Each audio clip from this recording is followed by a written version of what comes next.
Welcome to the channel. Indian Tour Tales presents the 5th episode of the Gujarat series. On day 13, I travelled from Gir to Diu. On reaching Diu, I checked into the Radhika Beach Resort.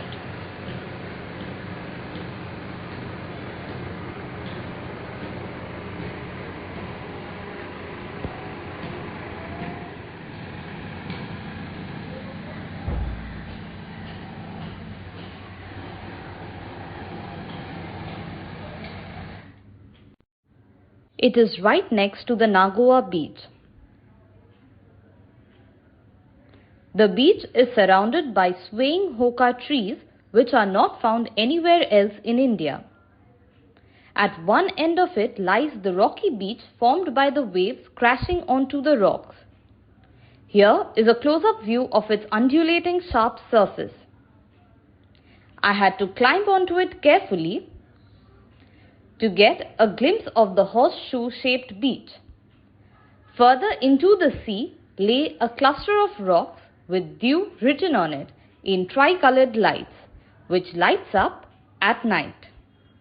After spending the evening by the beach, I went back to the resort, which was decked up with myriad colored lights.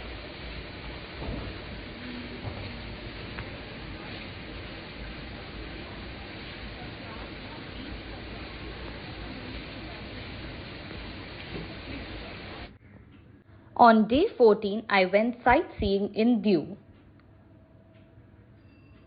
The first place I visited was the Diu Fort. It is located right by the sea and has a large lighthouse at one end of it. There are several bronze cannons atop the Diu Fort. Here is a close-up look at one of them. A collection of iron shells also lay scattered around the fort area. Then I visited the St. Paul's Cathedral. It has a well-maintained garden as well. Next, I visited the Naida Caves. It has unique rock formations and sunlit canyons. This network of tunnels is a magnificent natural attraction in Diu. Lastly, I visited the Gangeshwar temple, which is home to 5 Shivlingas. On day 15, I travelled from Diu to Ahmedabad. On the way, I visited Lothal, which translates to the Mound of the Dead. This happens to be the world's oldest known artificial dock, which was connected to an old course of the Sabarmati River. These are the remains of what was once an entire township with market. It was further divided into the Acropolis, the lower town, the beet factory and the warehouses, which also had a proper drainage system. Here is a close-up view of the baked bricks that were used during the days of Indus Valley civilization. The archaeological museum near the site displays numerous artifacts like pots, tools, items made from shells, and other artifacts that were excavated. Finally, on reaching Ahmedabad, I checked into the Metropole Hotel.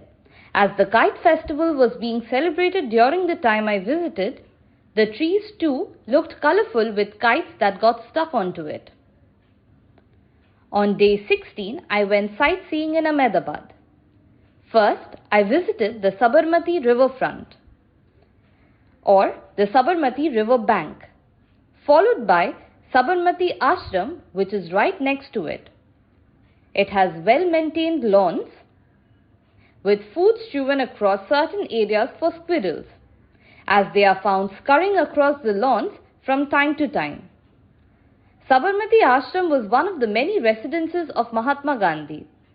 The museum has depictions of certain incidents from Gandhiji's life, along with a list of all the important years and their significance related to Gandhiji's life.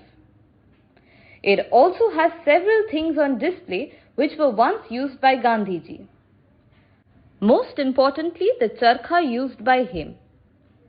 A part of the ashram displays several types of charkhas.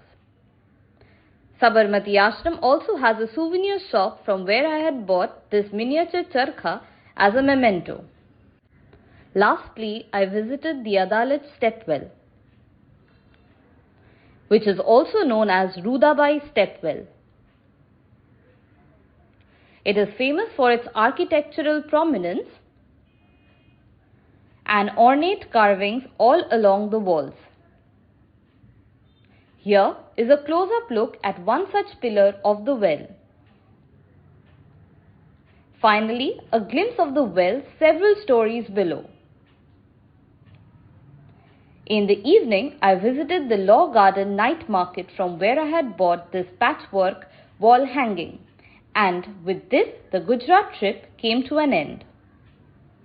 For more such travel series, please stay tuned and don't forget to like, share and subscribe to my channel. Click the bell icon so that you don't miss an update from Indian Tour Tales.